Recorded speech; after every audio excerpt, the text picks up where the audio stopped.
Griffin is very quickly becoming my favorite of the three trappers with the base version of Evolve. His unparalleled aggression and just unwillingness to let the monster leave his sight and leave his general vicinity is paralleled by no other trapper within the game. So let's take a look at how I play Griffin, how I had the most fun with him and had the most success with him, and how you can integrate that within your own play style to improve your Griffin play as well. Let's get started.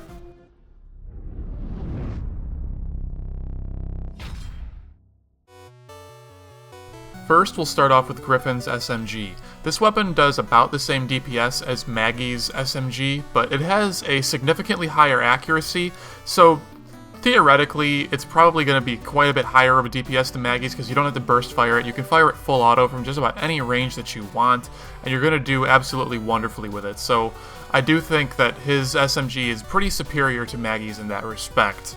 So this thing is pretty much useful at all ranges. Close ranges, long ranges, doesn't really matter. You never have to aim down sights with it, which is beautiful. Any game where I have a gun that I can shoot perfectly accurately without aiming down sights just makes me happy. I really, really love that in any game. So the fact that I have the harpoon gun along with that perfect accuracy SMG, or well, near perfect accuracy SMG I should say, is it's just wonderful. And you can aim down sights with it if you really want to, get a little bit of extra zoom. It'll decrease your mouse sensitivity fairly significantly, which is nice for those times where you really need that. Generally, my train of thought with aiming down sights with the SMG is if I'm within harpoon distance, I'm not gonna aim down sights most of the time. But if he's outside of harpoon distance, then I'm probably going to do that just to slow my aiming down sight sensitivity down a little bit and make it easier for me to aim. So there's that. As for applications of this weapon, it's kind of hard to mix in with your harpoon sometimes. There are times where you want to be helping to DPS. That is your main goal, is just to help deal damage to the monster. But there's a lot of other times, too, where DPSing the monster down is not what you need to be doing. You need to be protecting your healer, you need to be protecting your Hank, doing stuff like that. So it's hard to strike a good balance between SMG play and harpoon play. So it really comes down to how the enemy monster is functioning within your dome. So when you have them domed, if they're actually just engaging you, they're going head-on somebody, generally you're okay to be firing your SMG at them and helping to DPS them down.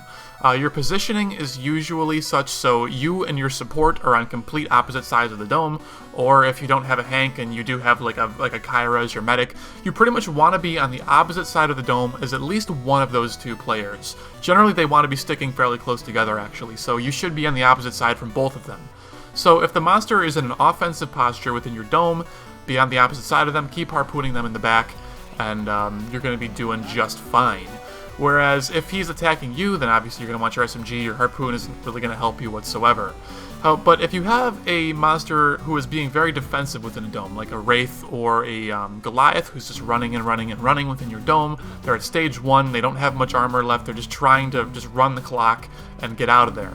Your goal with Griffin then is not going to be TPS whatsoever. Your goal is going to be just to simply contain them so your teammates can get that damage that they need. So chasing them around within your dome with the harpoon gun and just chunking away at their back over and over and over and over, and just not letting them move within the dome, not letting them get away from you, is what you need to be doing with Griffin. That's exactly how you're supposed to be playing him when you're within a dome. One really, really important thing with Griffin's harpoon gun, though, that I don't think a lot of people know, is that you only get the stopping effect on the monster when they're trying to move away from you and when your feet are on the ground. So if you are in the air, you're jetpacking and you harpoon the monster, you need to stop jetpacking immediately and hit the ground, because you have no stopping power on that monster unless you have boots on the ground. If you're in the air, you're not stopping them, you're not doing anything to them, you're just drawing a line to them, and that's pretty much all that you're accomplishing. So when you get that harpoon landed, you gotta get on the ground.